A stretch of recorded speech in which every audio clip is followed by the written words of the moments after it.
students, welcome to our Spoken English Institute LSRW.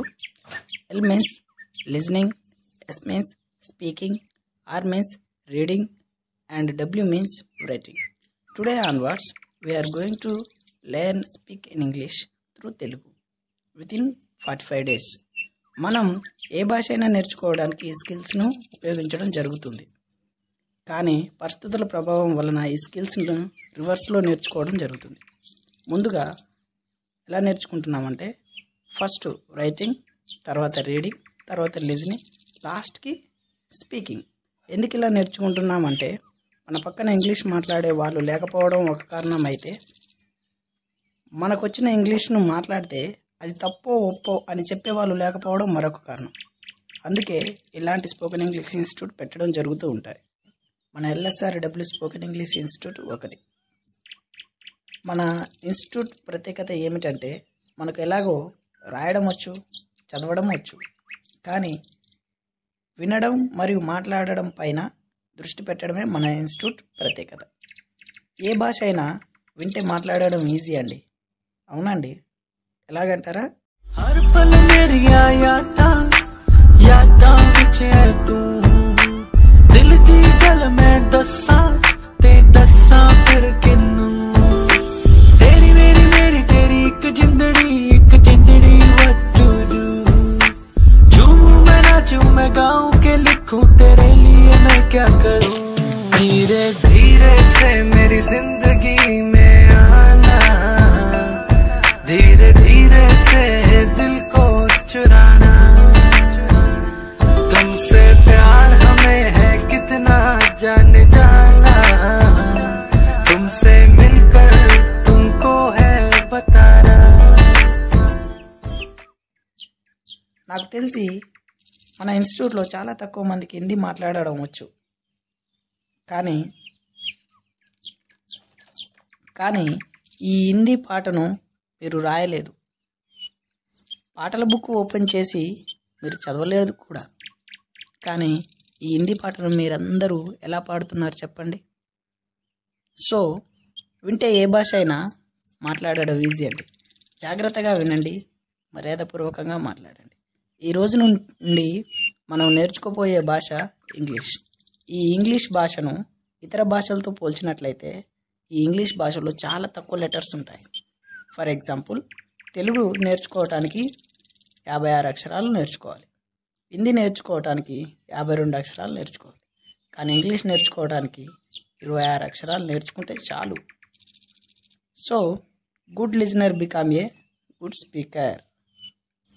Okay, all the best. Let us go to the topic.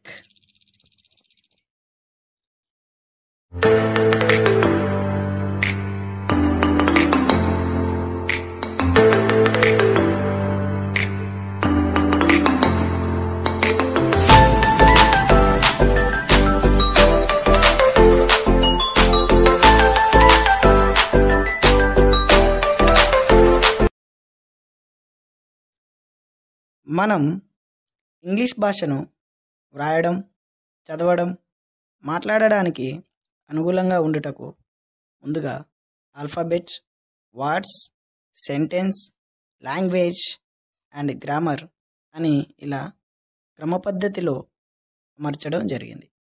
మనం ఒక్కొక్క దాని గురించి క్లుప్తంగా అన్నిటినీ నేర్చుకుంటున్నాం. First one alphabet. ఆల్ఫాబెట్ అనగా వర్ణమాల లేదా అక్షరమాల అని అర్థం. మనకు మన తెలుగు భాషను రాయటానికి, చదవటానికి మరియు మాట్లాడటానికి అనుగుణంగా ఉండే అక్షరాలను, అదే అండి అలను వర్ణమాల లేదా అక్షరమాల అని ఏ విధంగా అంటారో అదేవిధంగా ఇంగ్లీష్ భాషను రాయటానికి, చదవటానికి మరియు మాట్లాడడానికి అనుగుణంగా ఉండే లెటర్స్ను అనగా ABCD ఆల్ఫాబెట్ అంటారు. ఈ ఆల్ఫాబెట్లో ఉండే లెటర్స్ మొత్తం 26 మాత్రమే. ఈ ఆల్ఫాబెట్ను 2 రకాలుగా విభజించడం జరిగింది. ఒకటి ఓవెల్స్ అని, మరొకటి కాన్సోనెంట్స్ అని. AEIOUలను ఓవెల్స్ అని అంటారు. రిమైనింగ్ 21 లెటర్స్ని కాన్సోనెంట్స్ అంటారు. మన తెలుగు భాషలో ఉండే వర్ణమాలను అచ్చులు, హల్లులు అని ఏ విధంగా విభజించడం జరిగిందో అదేవిధంగా ఇంగ్లీష్లో ఆల్ఫాబెట్ను వోవెల్స్ అండ్ కాన్సోనెంట్స్ అని 2 రకాలుగా విభజించడం జరిగింది. ఇంగ్లీష్ లెటర్స్కి ఆల్ఫాబెట్ అనే పదం లాటిన్ లాంగ్వేజ్ నుండి వచ్చింది. మనకు తెలుగు, ఇంగ్లీష్, హిందీ భాషలను నేర్చుకోవడానికి లెటర్స్ ఏ విధంగా ఉంటాయో అదేవిధంగా లాటిన్ లాంగ్వేజ్లో కూడా ఆల్ఫా, బీటా, గామా ఎక్సెట్రా అనే లెటర్స్ ఉంటాయి. ఆ లాటిన్ లాంగ్వేజ్లో ఉండే మొదటి 2 అక్షరాలను అనగా ఆల్ఫా, బీటాను ఇంగ్లీష్ లెటర్స్లకు అమర్చడం జరిగింది. ఆ ఆల్ఫా, బీటా అక్షరాలే ఇప్పుడు ఆల్ఫాబెట్ అయింది. దాదాపు చాలా వరకు ఇంగ్లీష్ భాషలో లాటిన్ లాంగ్వేజ్ పదాలు ఉంటాయి. అదేంటి, ఇంగ్లీష్ భాషలో ఇంగ్లీష్ ఉండాలి కానీ లాటిన్ లాంగ్వేజ్ పదాలు ఉండటం ఏంటి అనుకుంటున్నారా?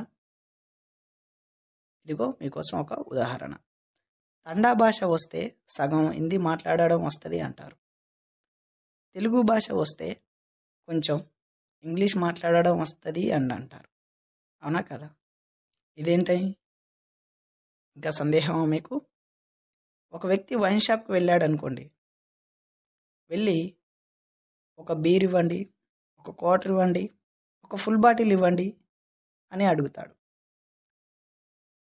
ఈ బీర్, క్వార్టరా, ఫుల్ బాటిల్, స్టఫ్ ఇవన్నీ ఇంగ్లీష్ పదాలే. వాటికి పెద్దగా చదువుతో పని అవసరం లేదనుకుంటా. అవునా కదా? ఈ బీర్, క్వార్టరా, ఫుల్ బాటిల్, స్టఫ్ ఈ ఇంగ్లీష్ పదాలను మన లాంగ్వేజ్లో ఎలా ఉంటాయో అదేవిధంగా ఇంగ్లీష్ లాంగ్వేజ్లో దాదాపుగా లాటిన్ లాంగ్వేజ్ పదాలు ఉంటాయి. సింపుల్గా ఆల్ఫాబెట్ గురించి చెప్పాలంటే a group of letters is called alphabet. అక్షరాల యొక్క సమూహాన్ని ఆల్ఫాబెట్ అంటారు. Next second one. వాడ్ అనగా పదం అని అర్థం. డెఫినేషన్ వచ్చేసి combination of vowels and consonants between making complete sense is called word. Vowels మరియు కాన్సోనెంట్స్ అచ్చులు మరియు హల్లులు. వోవెల్స్ అండ్ కాన్సోనెంట్స్ కలయికతో పూర్తి అర్థాన్నిచ్చే వాటిని పదం అంటారు. ఫర్ ఎగ్జాంపుల్,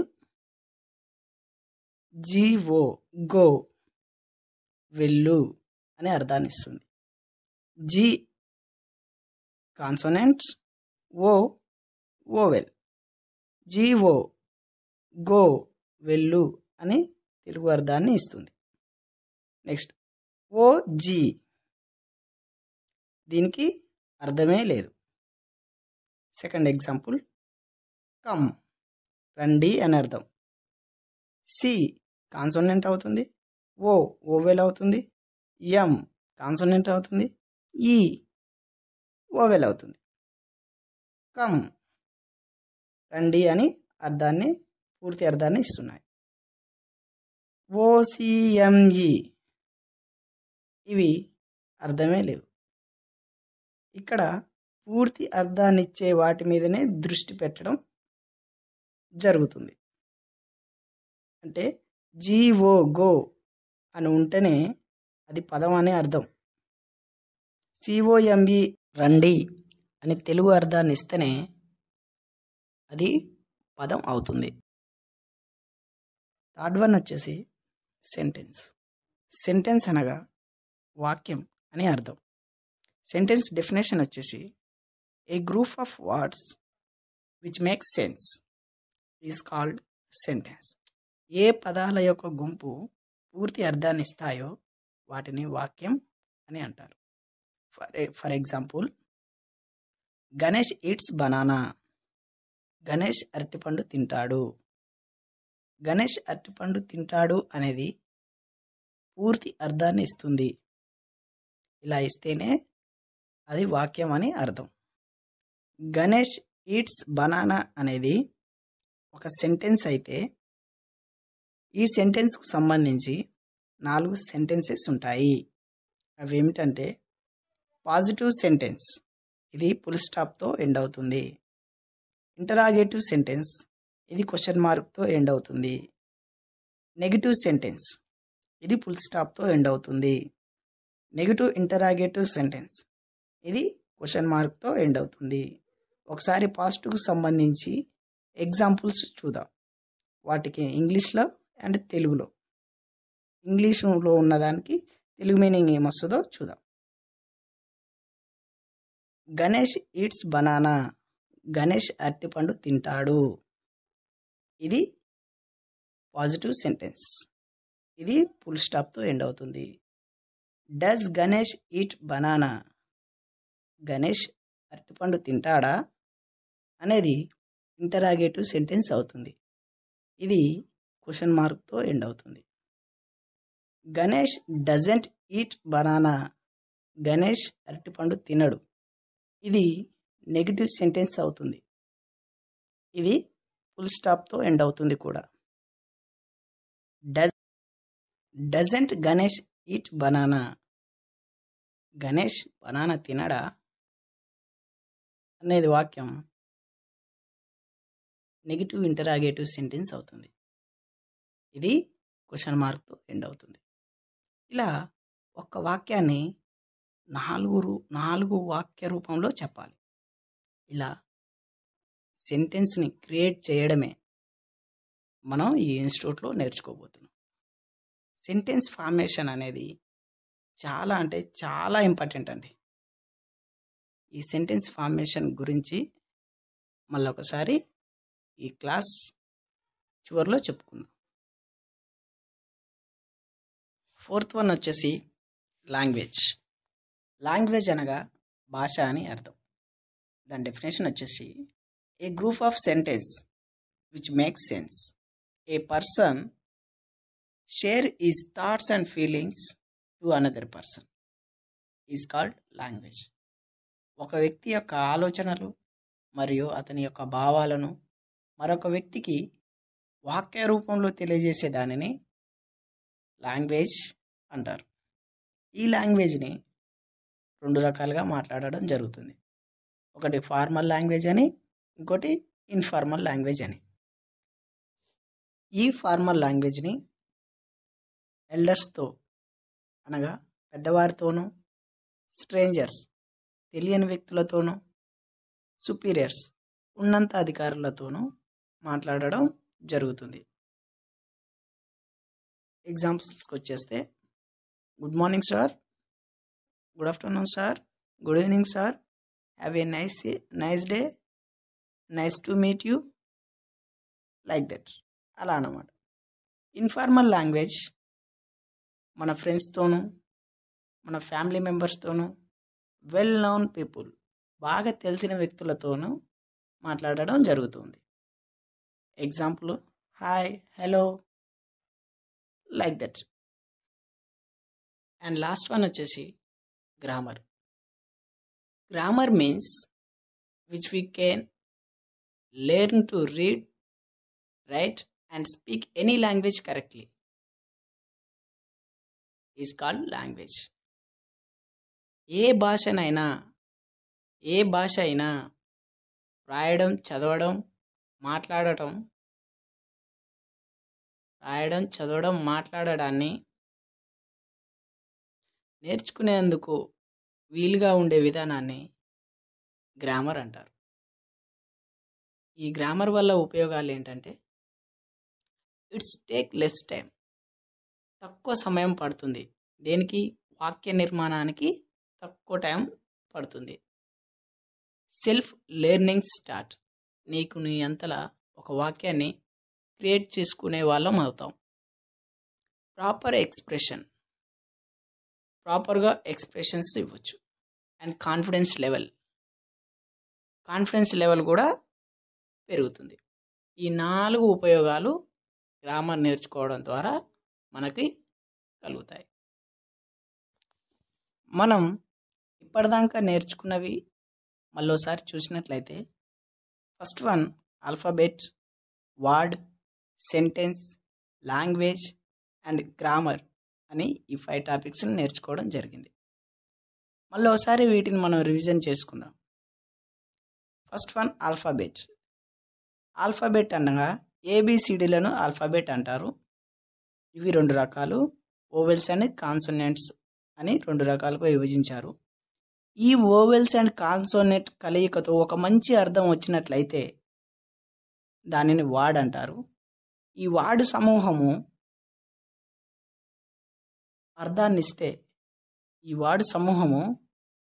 ఒక అర్థాన్ని ఇస్తే దాన్ని సెంటెన్స్ అంటారు. ఈ సెంటెన్స్ సమూహాన్నే మనం ఇప్పుడు లాంగ్వేజ్ అంటారు. ఈ సెంటెన్స్ సమూహం ఒక మంచి వాక్య రూపంలో మంచి అర్థాన్ని ఇస్తే దాన్ని లాంగ్వేజ్ అంటారు. ఈ లాంగ్వేజ్లో మనం మాట్లాడే ఇంగ్లీష్ భాషలో ఏమైనా మిస్టేక్స్ కానీ ఉంటే అది గ్రామర్ ద్వారా తెలుస్తుంది. ఓకేనా? Right. Alphabet, word, sentence, language and grammar. ఇందులో important one sentence. Sentence formation మనకు చాలా చాలా అంటే చాలా ఇంపార్టెంట్ అండి. మనకి ఈ సెంటెన్స్ ఫార్మేషన్ వస్తే ఇంగ్లీష్ సింపుల్గా మాట్లాడగలుగుతాం. ఇప్పుడు సెంటెన్స్ ఫార్మేషన్ గురించి తెలుసుకుందాం.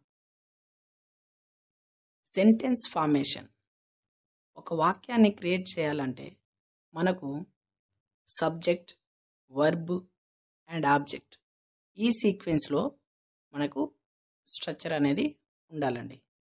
For example, Ganesh eats banana. Ganesh అరటిపండు తింటాడు.